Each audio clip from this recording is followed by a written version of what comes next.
Welcome back to BLOCKTV. This is Blockheads. We round up the top headlines from around the cryptosphere. CNBC reports how Zuckerberg's testimony left lawmakers just as concerned.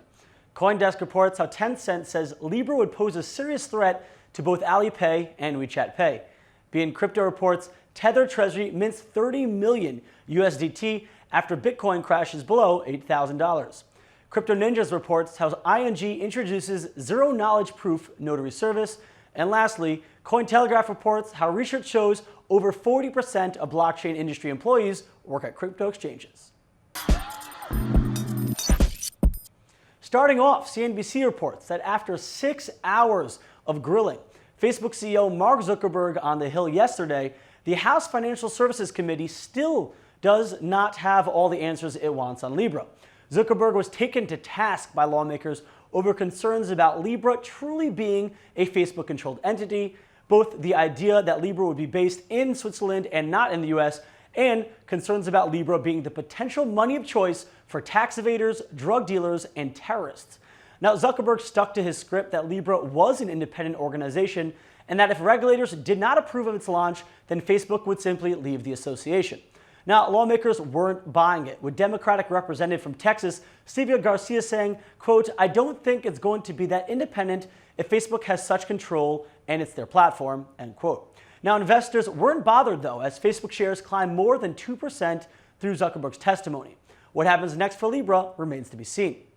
Next, CoinDesk reports that the two biggest digital payment processors in China, Alipay and WeChat Pay, say that if Libra is launched, it would be a major disruptor and threat to the current global payment systems as well as to themselves.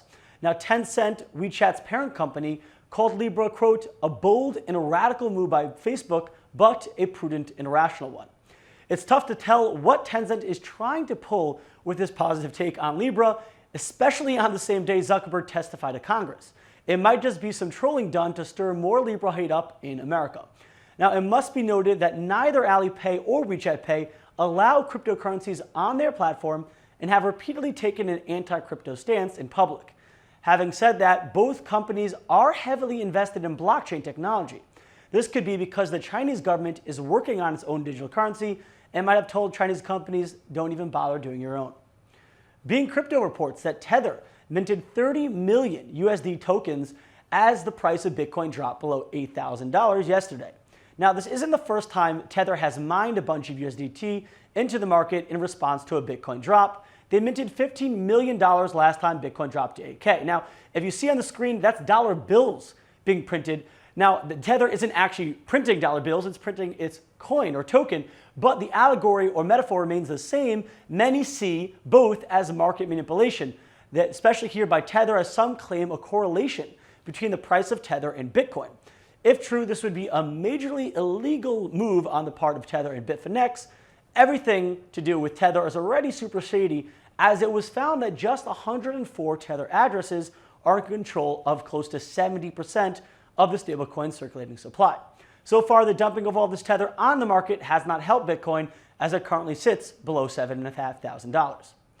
Crypto Ninjas reports that ING, the multinational banking Goliath, that its blockchain R&D team has launched a new zero-knowledge proof notary service that improves both the privacy and security of transactions on the Cardo blockchain platform.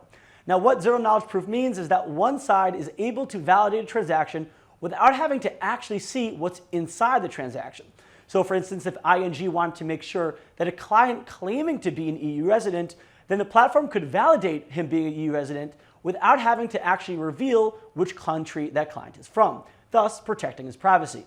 The same could be done with income of a prospective loan applicant, medical history, essentially any information range programmed in.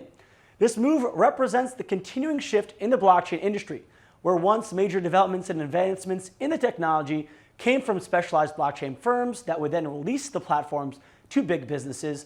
Now, those big businesses are building their own blockchain solutions for use in-house. Cointelegraph reports that 42% of blockchain industry employees work at crypto exchanges. The research done by The Block analyzed 158 companies and found 7,700 people were working at 30 different exchanges. In second place was crypto mining equipment providers comprising 11% of all blockchain workers. 10% of the employees worked for various cryptocurrency governing foundations like Ripple, Tron, Ethereum, Block.1, etc. Bitmain, the crypto mining provider, was the biggest single employer with a reported 1,500 workers. Now, Coinbase was the biggest U.S. employer with 1,000 reported employees. Ripple, one of the biggest blockchain employers, was ranked one of the best places to work in the tech industry in March, with 91% of employees saying Ripple was a great place to work at, and 95% saying they were proud to tell others that they work there. Now, based off my own research, BLOCKTV is in the lead, with 100% of people I asked saying it's a great place to work at, and boy, are we proud to tell others that we work here. Well, that was Blockheads. Stay current, stay informed, and stay tuned at blocktv.com.